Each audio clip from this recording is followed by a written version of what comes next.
welcome everyone. Um, this is, as you know, Sound Ideas, and we are now on episode 4. So, who are watching Sound Ideas? That was a Disney Channel joke. Anyway, I'm Keynote, and I do Kingdom Hearts content relating to the soundtrack, do covers, do music analysis, and this is the Glass Ostinato, the mascot of the show, and my little son. So he represents the show, he represents my Kingdom Hearts music content in general, and he will be here to have a good time with all of us. Ooh, sorry, let me fix that. Yeah, sorry, I've been trying to fix the sound up a little bit. Unfortunately, if I turn up my gain for my microphone, I sound louder, but the quality sounds a lot crunchy, so yeah, please let me know if the sound gets a little off or weird. I tried to turn the music down a little bit. That should be good now. Anyway, I'm very excited because, as you guys know, last week, I became a Twitch affiliate, and we had, you know, the perks of being an affiliate are basically, I got to give you guys emojis, and emotes to use in the chat. So last week we only had 2 because Twitch had not approved my other emotes, but right now we have a total of 5 emotes. So if you go on the little chat box and try out the emotes, you will see that we have the 2 that we had last week, the Glass Ostinato, the Keynote Facepalm, but now we also have the Mimi emote and the Sora Gun emote, as well as a little lock-on emote. The Mimi, for you guys who don't know, is my cat. She sometimes will pop in on streams or on when I'm recording videos, so that's gonna be a very situational emote to use, but you can cheer her on and communicate with her whenever she wants to speak. She is a communist icon, as my friends call her, and a queen, generally a queen. She does scream. I'm not gonna go get her. I can't get her. She's probably behind my door right now, but she's quiet, and I don't really want her to start meowing like crazy, so I should probably leave her alone. She might want to come inside the room in the middle of the stream. Anyway, welcome everybody. I didn't say hi to everyone. Welcome PJ, welcome Ava, welcome Hey Party people, welcome anyone else who might be watching. So, still sleepy, woke up 1 in the morning with some sort of overwhelming feeling that someone was liking my Spotify playlist. Who could that have possibly been? Yeah, PJ gave me some Spotify playlist recommendations. I was asking for some new music to listen to, for various reasons. So I might have liked one of his Spotify playlists and saved it, you know, just in case. But yeah. So, last episode on Sound Ideas was pretty good, honestly. I thought it was gonna be very bad, but we had a lot to talk about when it came to Dark Road's usage of the music and stuff. So in case anyone's watching this and did not go watch the other episode, you can find it on YouTube. The VOD would be on the Sound Ideas YouTube channel. Which I just put in the chat in case anyone wants to see that. But yeah. So when David was here for episode 1 of the Sound Ideas live series, we talked about the possibility of listening to the Kingdom Hearts Orchestra, the several Kingdom Hearts orchestras that there were, those being First Breath, World Tour, and World of Trace, and talking about and dissecting those arrangements and the way the concert plays out in general. So today, what we're going to be doing, we're going to be listening to the first half of the Kingdom Hearts First Breath concert, and I'm going to be talking about it. Honestly, like, this is not very scripted. I did, like, listen to it a bit to get some thoughts together, but it's going to be very, you know, very loose. We're just going to be chilling, having a good time, listening to music. So the reason we're only doing half of it is because the concert is over an hour long, and since I already have to do the intro and the cover of the week, I don't want the episode to be too long. I want to keep them around an hour, maybe an hour and a half maximum. So we're going to do half of the concert today, and we're going to do half of the concert some other week. Maybe next week, maybe we're going to do something else next week and come back to this. Not entirely sure yet. But yeah, so I'm very excited. It's going to be very, very fun. But before we do that, we gotta get into today's cover of the week. In case you guys weren't here for the last stream, cover of the week is going to be a new segment in sound ideas for these live series. And every week we're going to be taking a Kingdom Hearts cover that was posted within that week. We'll be listening to it together and talking about it. So today's cover is technically me cheating because it was made a bit ago, quite a while ago, but it was only posted on YouTube this week. So without further ado, let's get to that.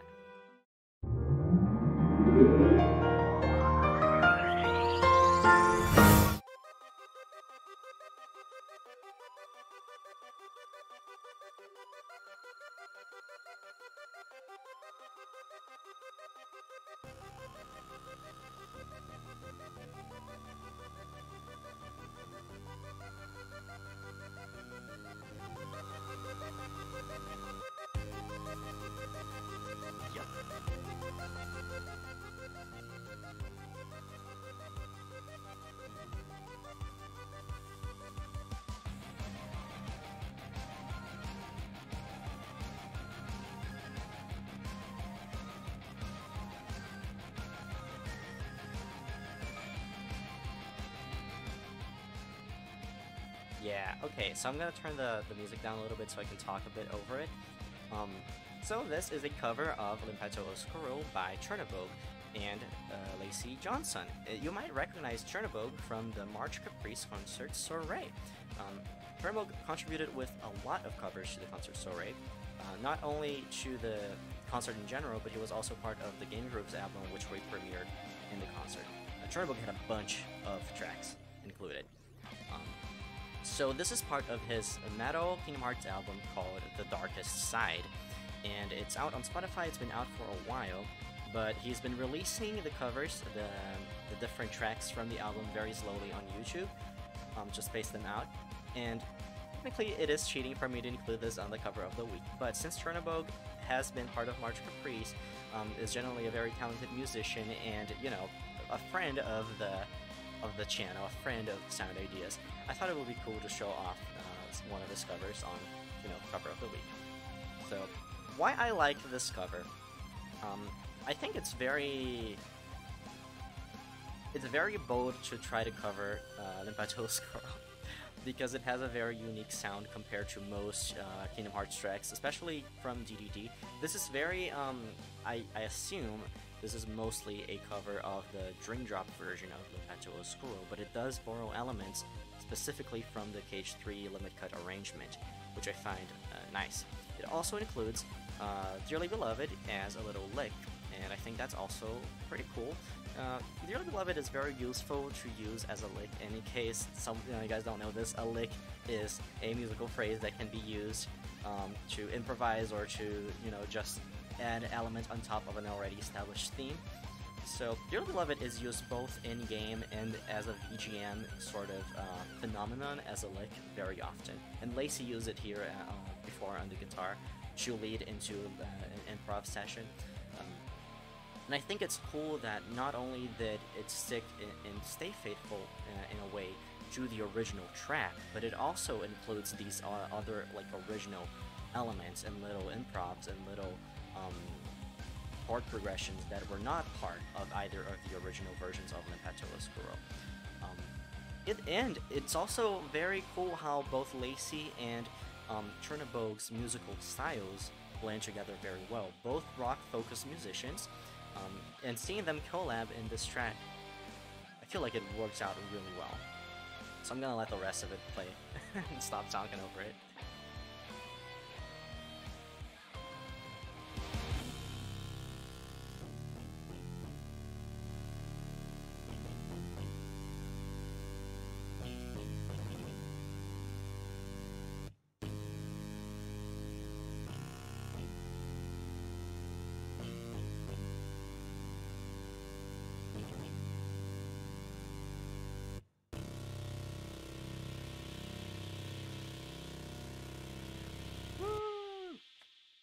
So that was today's cover of the week.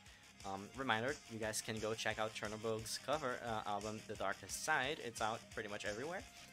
And, yeah. So let's go back to sound ideas.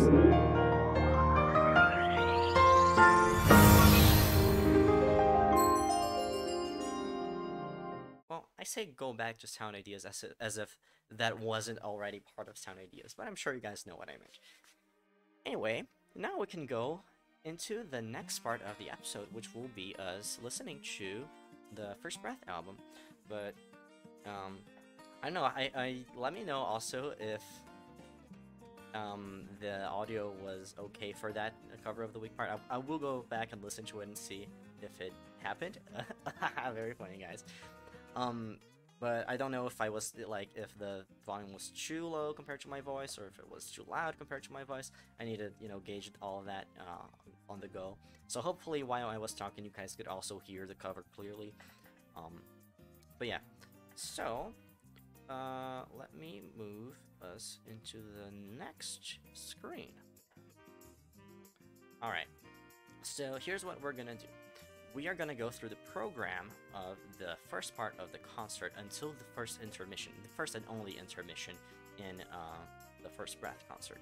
So that includes the study, Dearly Beloved, Traverse Down Hand in Hand, Journey of Kingdom Hearts, which is a world theme medley, Lazy Afternoons, The Other Promise, and Another Side.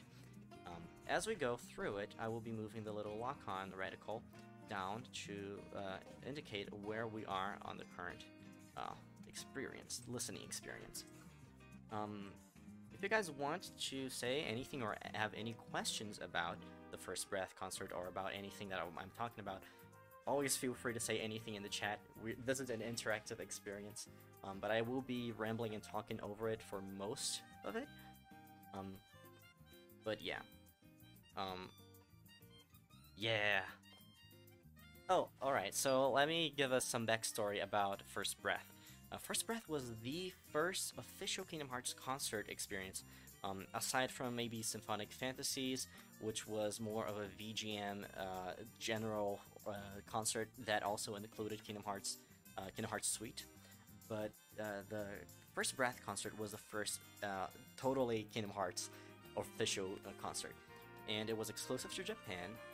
And I'm gonna talk about it a little more as we listen to it. So I think I'm gonna go ahead and start it.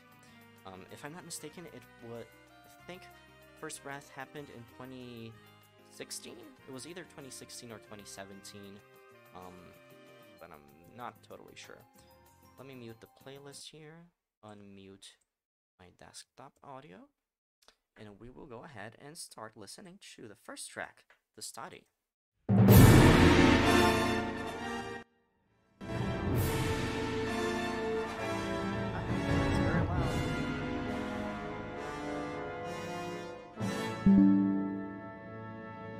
Yep, it starts out with The Study.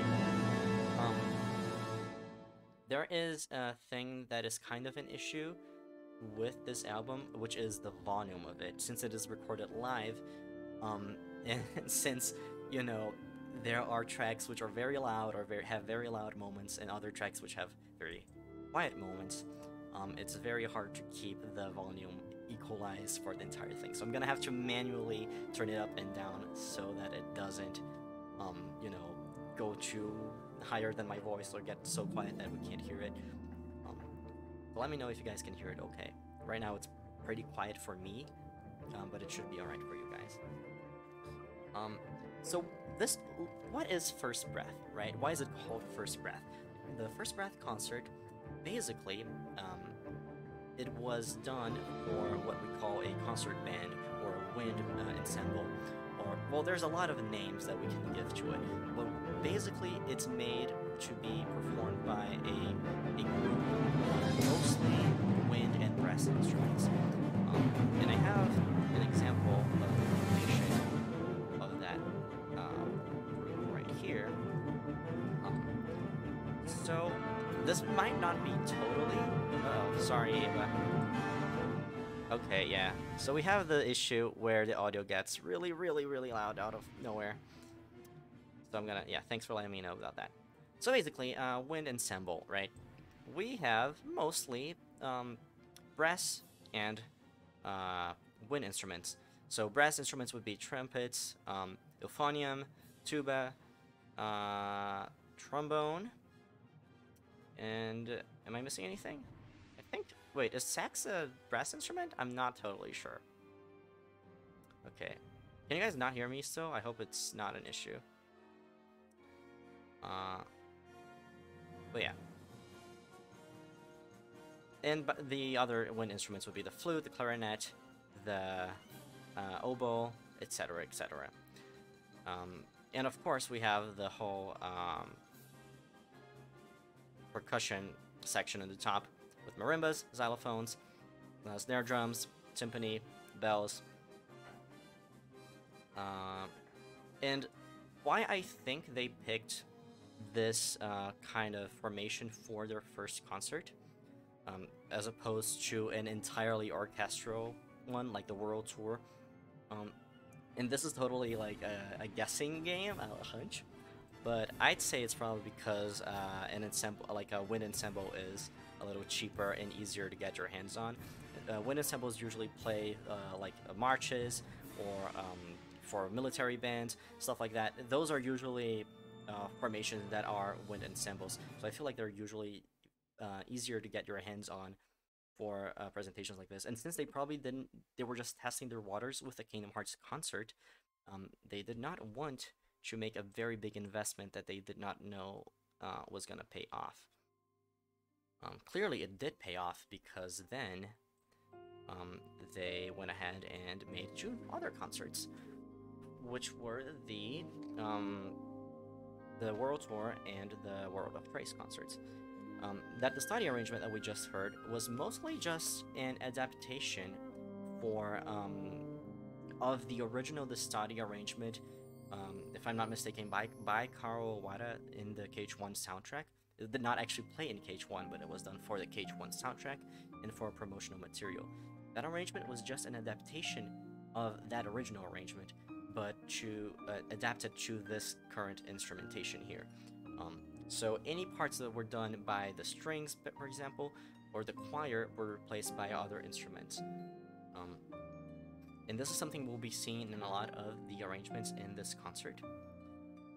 Specifically, there is in the World Medley later on, there's a very clear example of that happening with the Hollow Bastion arrangement, which I'm very excited to talk about.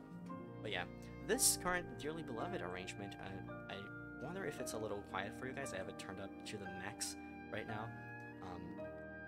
But yeah, I do wonder how many players there were.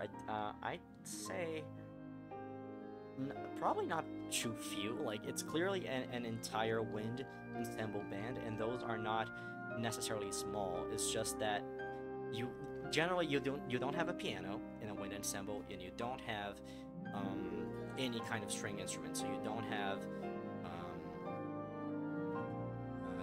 have violins, you don't have violas, you don't have a contrabass. Sometimes they will have a plucked bass instrument, like, for example, we have a string bass here in the very corner of the instrument formation that can be there optionally, but I don't think it's very common to have those.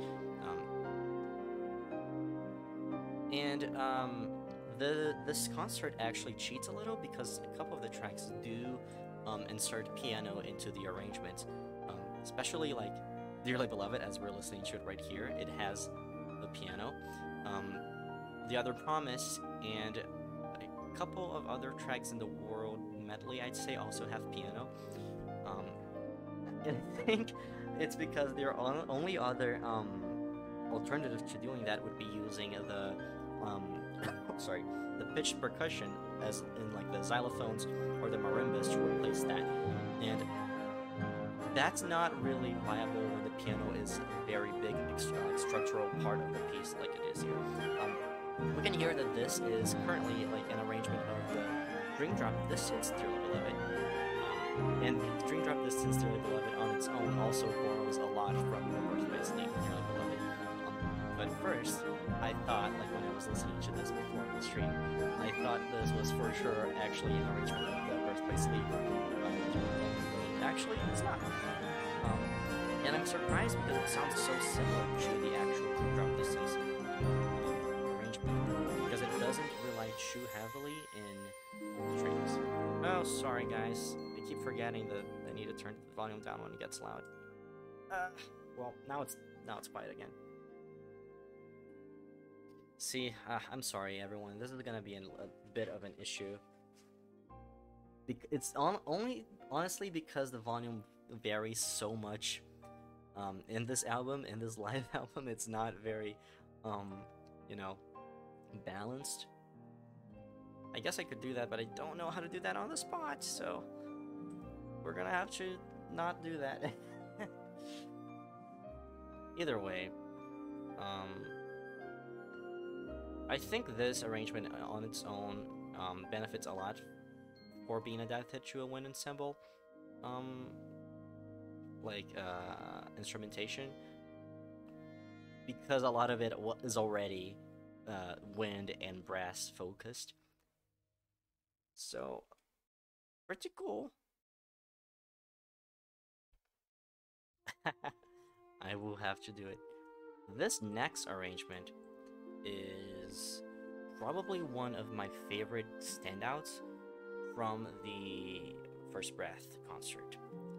Hey Vodka, welcome around. We're just listening to the First Breath concert, but no worries if you can't stay. We'll be here, and the VOD will be here, and we can watch it on YouTube later. So, thank you for saying hi.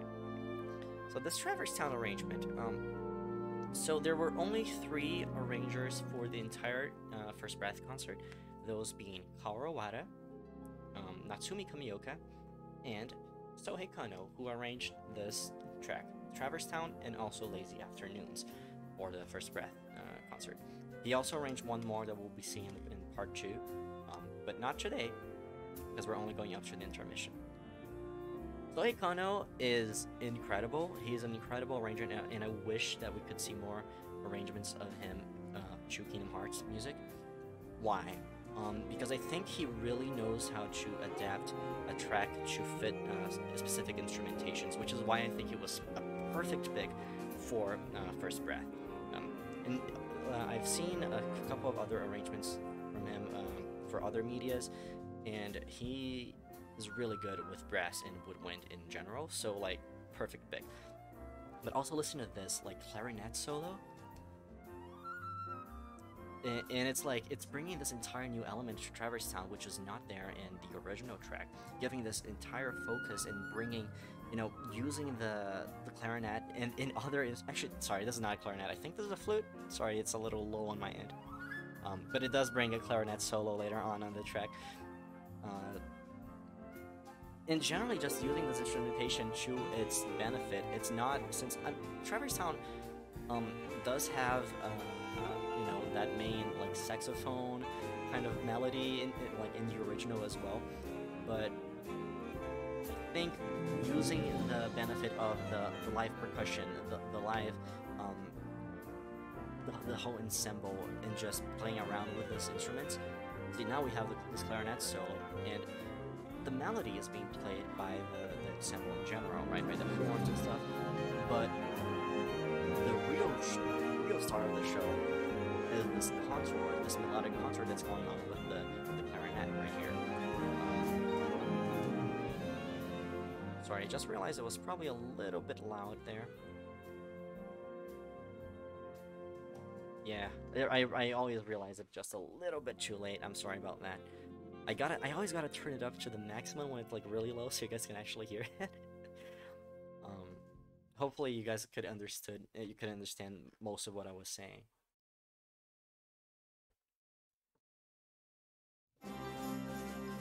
I'll turn this one down quite a bit because this one is mostly gonna stay in the same volume. So let me talk a little bit more about that Traverse Town arrangement, because I was saying about the clarinet solo and the contour being what stands out, because it's, first of all, it's what's different. It's what's most different compared to the original track, right? But also you wouldn't really get a chance to give, you know, a stylistic and that kind of style to Traverse Town with a full orchestra, because having the strings there, having that kind of classical feel, would not have fit that style, which is why I think Sohei Kano really just did what, like, took a chance that he would not never get, no one could ever get for that theme in an official manner, I think. Um, and Sohei Kano also does a little bit of that kind of tinkering of that playfulness with the source material in his Traverse Town arrangement. Um, Barty says, that Traverse Town arrangement was cool, but I also felt like it took a bit away from the feeling that the original piece gives me, but maybe that's just nostalgia. No, I definitely think it does. It does take a little bit away from that, but also I think that's what's the coolest about these kind of concerts, is bringing arrangements that innovate and change the tracks. For example, we're listening to this hand-in-hand arrangement right now, and it's pretty much one-to-one, like, faithful with the KH1 arrangement, right? It's very similar even to, I'd say, the 1.5 version of it, and it's like, it's cool, but aside from being a transcription into a new setting, how does it make it feel like it belongs with this instrumentation, And I think that's why the Traverse Town one works for me.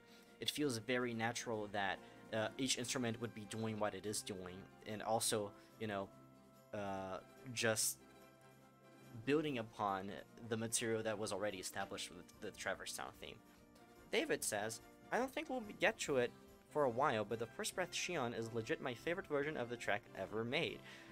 Yes, we will be listening to the Shion one on the next the next stream in which we go over the First Breath concert. Today we'll only be going until the first half of the concert right before the intermission. Otherwise, it would be a bit of a very long stream, very, tiring. This ending for the hand-in-hand arrangement, though, is entirely new, I think. It's pretty cool. But mostly it was a very, one-to-one recreation of the original track. Which is, it has its value, but also, like, what is there to say about it, Besides that, it did a good job in, being exactly what it's supposed to be. It doesn't stand out, beyond that.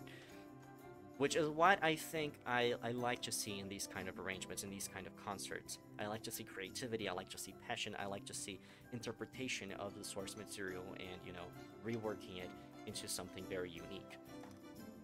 This medley here, The Journey of Kingdom Hearts, also fits a little into the same, boat as Hand in Hand. If I'm not mistaken, this one was also, both the Hand in Hand and this one were arranged by Kaoru Wada, and I think his goal here was to keep them as faithful as possible to the original material. See, now we get to hear Traverse Town again. We'll turn it up. And here, it is very accurate to its original version. See, it gives the melody to the saxophone, I think. Sorry, my ear is not the best today. I think that's the saxophone doing the melody. Very low-key, the percussion is very, Alright. Cool, so this Wonderland arrangement, I think, is cool for one reason. Instrumentation-wise, it's mostly the same, but I like that oomph, that very unique to this version of the Wonderland arrangement, because the focus on brass and the focus on live percussion, I think, gives it a much more, like, I think the percussion, you can really feel that marching band energy that, concert ensembles usually have. And it really gave that element of oomph to the Wonderland arrangement that was a lot more, low-key, a lot more staccato in the original piece. The Olympus one, what is there to say? It's mostly, it's mostly the same vibe. As usual, the strings are being replaced by, probably, I don't even know what they're being replaced by. I'd say clarinets, maybe a bit of horns. I don't know what the euphoniums are doing, because I can't really hear them very well. Yeah, more like a saxophone. You're right. Deep Jungle gets a little bit of rap here. I didn't pay attention to this one a lot when I was listening to this before, but I think it's one of the most accurate ones to the source material as well. So there's not much to say about it. Except, like, it's good. And we haven't heard, you know, deep jungle music in quite a bit. I actually don't remember if they used strings at all on the deep jungle tracks. Timpani? The timpani is great. I think what you're trying to say, Ava, is symphony, which is the big orchestral drum. Does Deep Jungle have to be omitted from concerts now? No, it doesn't. Because, you know, it was present in this one, for example. But I mean, as we won't hear new arrangements of Deep Jungle music in the games, probably ever, for obvious reasons. Is this 100 Acre Woods? Yeah. I have no idea what instrument's doing that.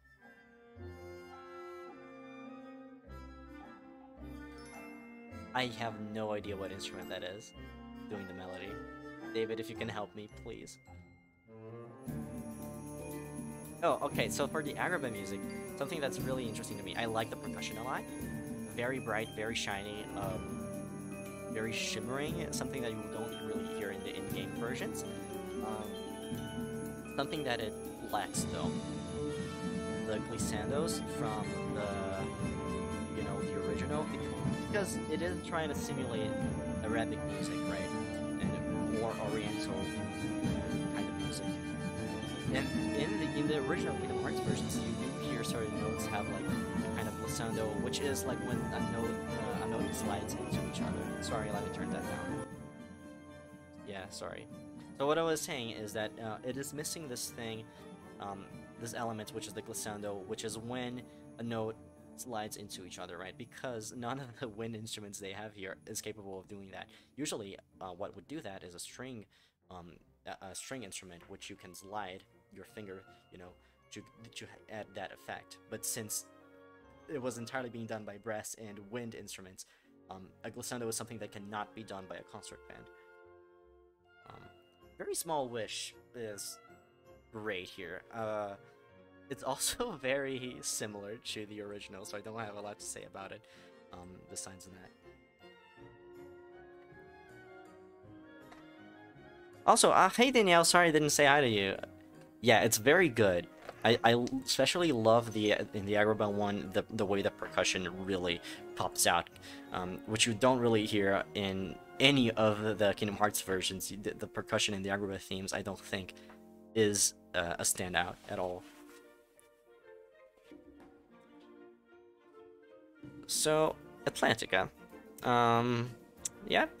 This sure is Under the Sea. I don't know what to say about it. I'm sorry.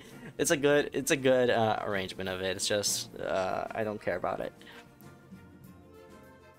Also, I have a really hard time telling brass instruments apart, unfortunately. Not a great thing for me to say as a, you know, supposed music teacher, but I have no idea what instruments were doing what there. I think the trumpets were probably doing the melody. This is Halloween. If I'm not mistaken, what we see a lot in this arrangement is the use of the pitch percussions, reinforcing the melody. So here you can hear the xylophones doing like this kind of skeleton-y sound. And a cool thing that we can tell for pitched percussions, or rather a cool thing that is done with pitched percussion instruments, is that to prolong a note, they just like play them repeatedly. So you've got the effect, which is kind of like a bone-rattling kind of effect, you know? So it really works here. Got this kind of ticking tock in the background. I like the percussion work in this one a lot. And, you know, the melody itself, I don't think in any of the Kingdom Hearts arrangements the strings are really the big focus of it. It is used to do the melodies or something, but you don't really lose anything by switching that out with something else. Yo, Danielle, thank you so much for the sub! So this is Hook's pirate ship. I think it's interesting that they get around the cello being used a lot with this one by using the... I don't even friggin' know what's been used.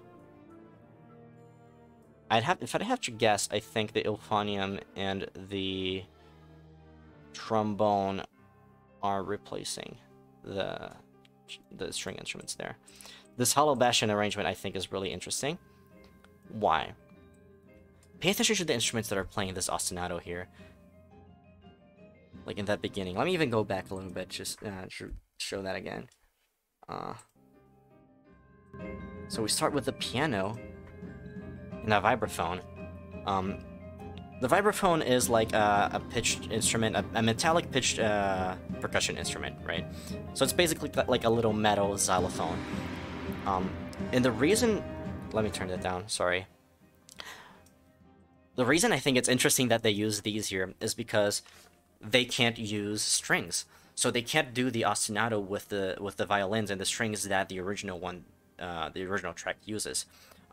Why don't they use other instruments? Because wind and brass instruments cannot do... how do I say this? Oh, it's very loud for me. Let me turn that down a bit. I cannot even hear myself.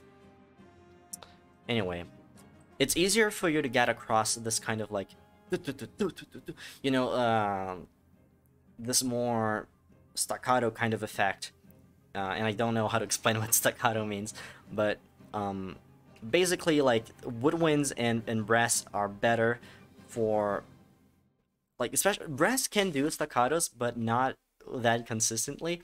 I think that using the pitched percussion instruments for that is good because you get the pop of the notes, you get the impact and the attack of the notes, which you don't get in woodwinds, for example. And it's harder for you to do with brass very consistently. So you can do like a couple of da-da-da, da-da-da with brass. But if you're doing like a constant ostinato in the background of the track, that's going to be very taxing for a brass player to do, and pretty much impossible for a woodwind player to do. So they cheated there. They used a piano and the vibraphone, and I think even a glockenspiel at some point. So that gave it the attack of the notes that you wouldn't be able to get otherwise. This arrangement... Oh, let me go back down. I'm sorry. We're done with the world thing. So now we're in the arrangement of Lazy Afternoons, and this is another one by Sohei Kano. So this one's interesting because later on it got adapted into Twilight Town melodies in the World Tour concert. And there it got mashed up with At Dusk I'll Think of You. But they also cut a part of this First Breath arrangement when they adapted it for World Tour. So they cut a part of Lazy Afternoons, and to compensate for that, they added the At Dusk I'll Think of You arrangement to complement it. Big difference between this one and the World Tour arrangement is that it's a lot slower and a lot quieter. There's so much silence, and this part that's playing right now is the part that's exclusive to the First Breath arrangement. When I transcribed it and tried to restore the World Tour version, I did include this version, but it's technically not part of that arrangement.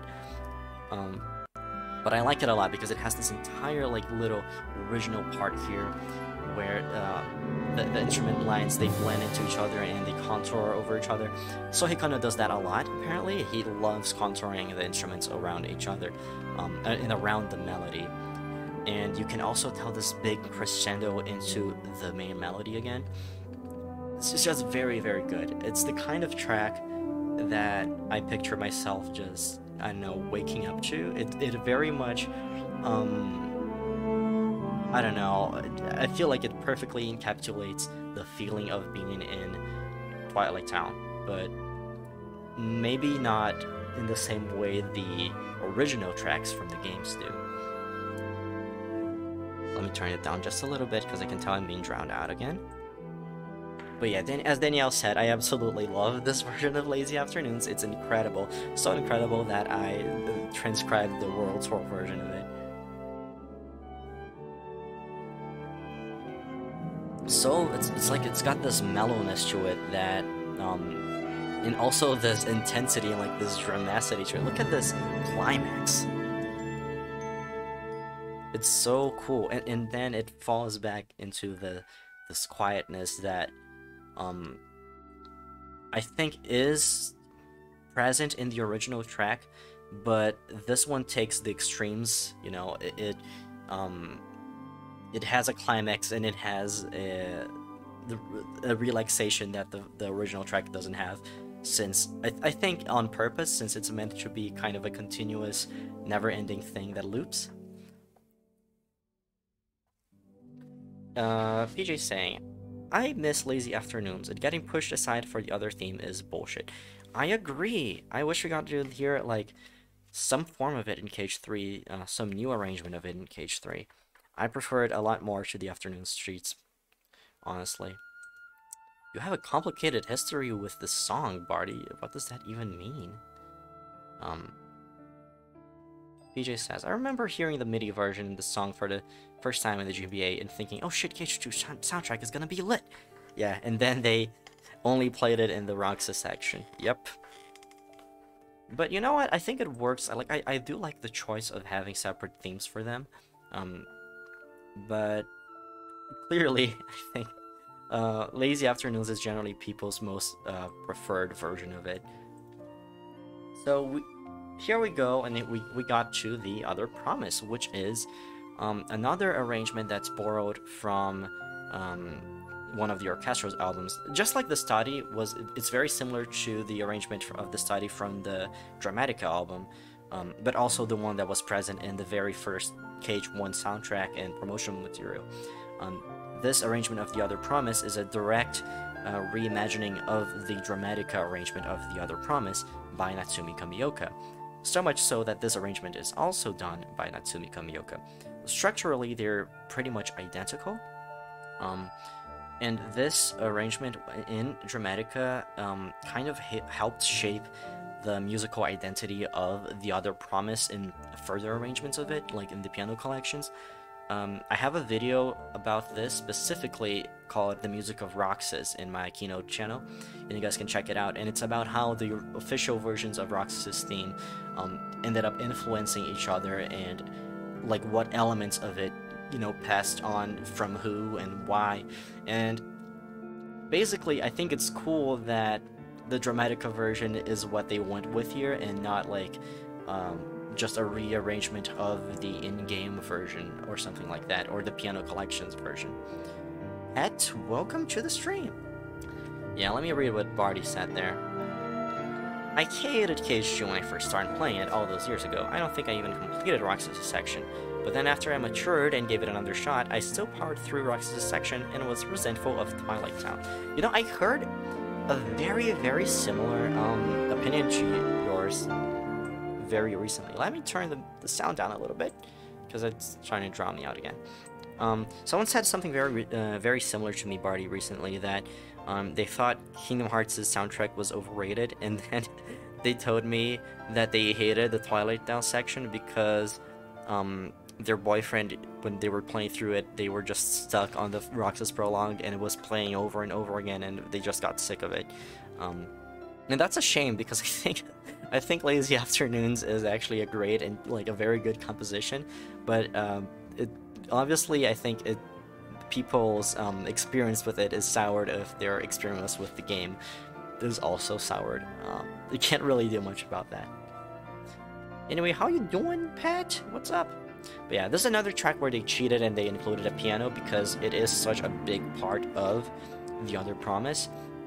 It's impossible for you to do like chords, piano chords and piano arpeggios in the same way and the same speed when, you know, with like a marimba or in a xylophone, or like it's kind of impossible for you to adapt this entire piano part for the rest of this ensemble here.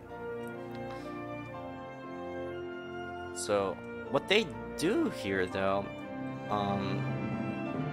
replaced the strings from the original arrangement with flutes and oboes, mostly, from what I can tell. But they also keep a lot of the same wind instrument parts as the original dramatic arrangement. I was not paying too much attention, though, to what they were doing with the strings. Probably, you know, tell yourself I'm the third euphonium. Let me turn the sound up a little bit now.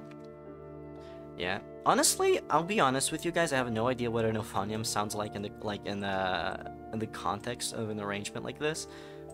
So I would not be surprised if that's what's being used to do the strings. I'm not sure though. I'm a fake musician.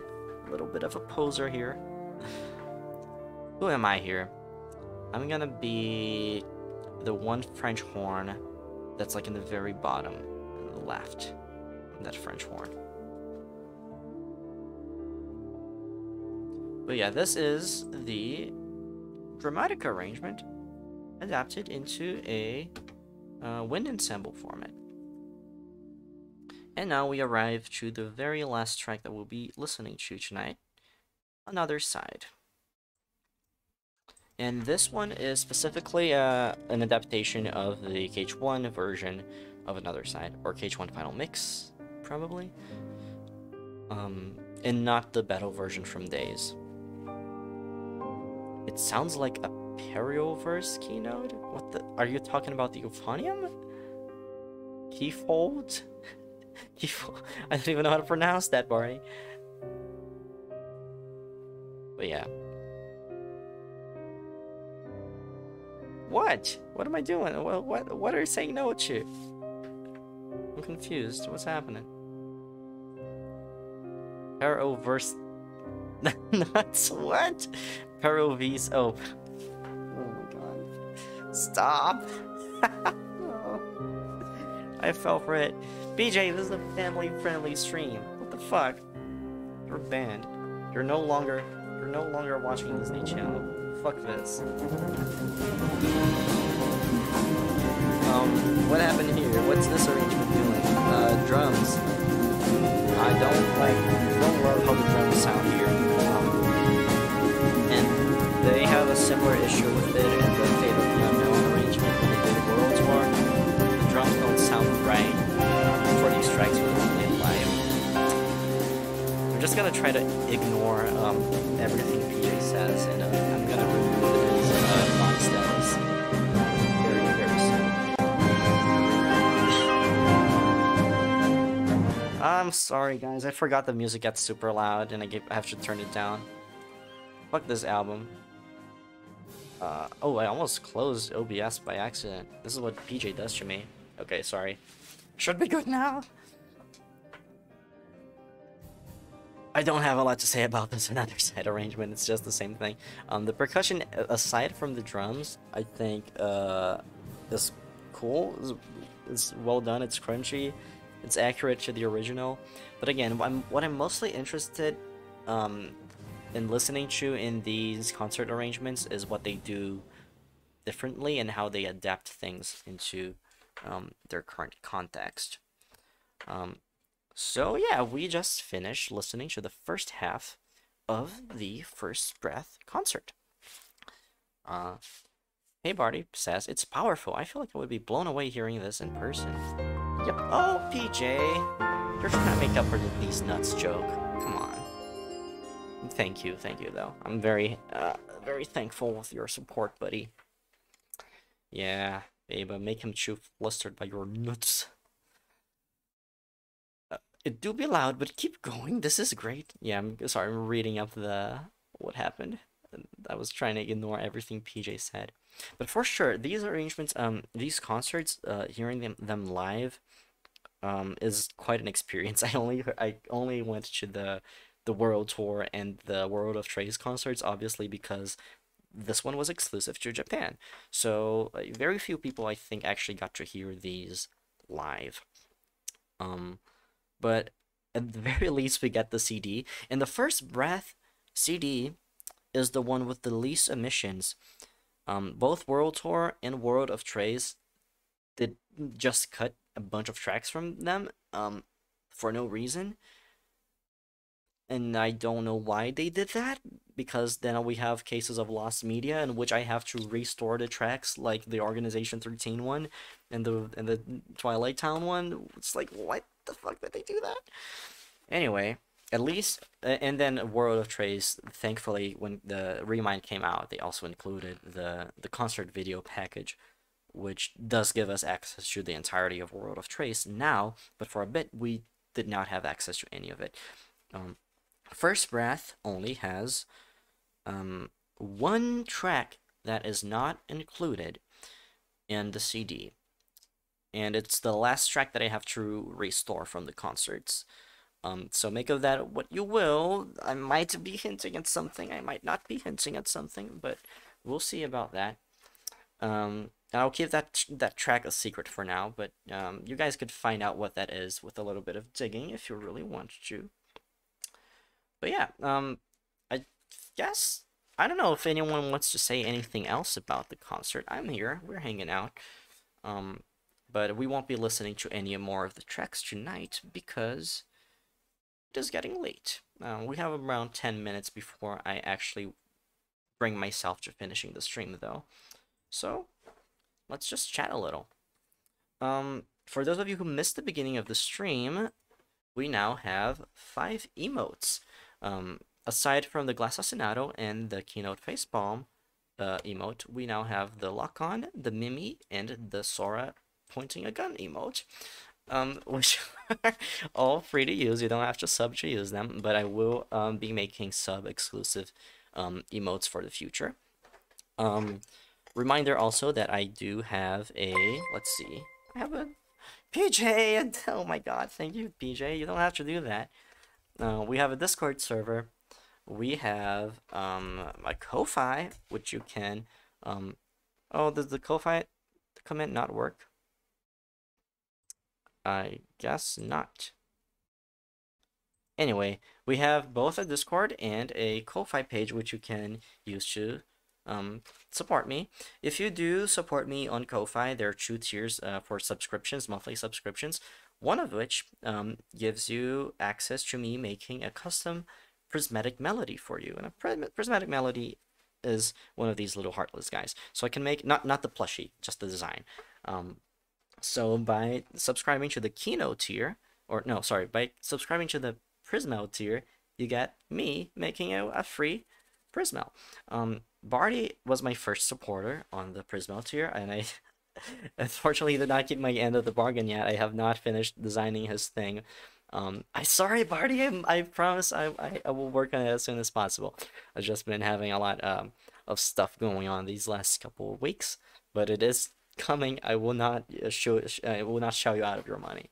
That's a promise, I swear. And you also get you know, by supporting me on Ko-Fi, you get access to the secret Keynote Club in the Sound Ideas server, in which you get direct contact with me, and I will be sharing like behind the scenes stuff for my personal projects as I go along and make them. Prismatic melody. You're right. I'm sorry. Yeah, PJ, thank you again for the gift subs to who did, let me read. Keylight Spy Master, David Russell 323, Otto, Cheney, and regular Pat. Everyone is now, except, well, everyone. I think literally everyone that's here is now a sub, so that's great. And again, I don't know if I have anything else I need to shout out. I don't think so. Oh, that's right. I was gonna say, you guys, please remind me to do raids at the end of my streams, because the last 2 streams, I forgot to raid people, and I never raided anyone before. So, alright, shout out to Otto for being the best boy and arguing with me about the Dark Road and getting annoyed by Dark Road. And yeah, okay, so let's see who we're gonna raid. I don't know who's online right now. Raiding is new for me. Okay, you guys know this. I'm new to everything. I'm new to streaming. I'm new to podcast. Well, not new to podcast because Sound Ideas was, a thing. But I'm new to Twitch, so I'm a little, clumsy, especially when ending things. Um, but thank you all for sticking around. Thank you all for the conversation. I hope you guys enjoyed this episode despite the sound issues. I was trying to, gauge the volume there live. You are no longer watching Disney Channel, and I will be passing you guys along to full retros stream. Um, so I hope you guys see me next time. Goodbye.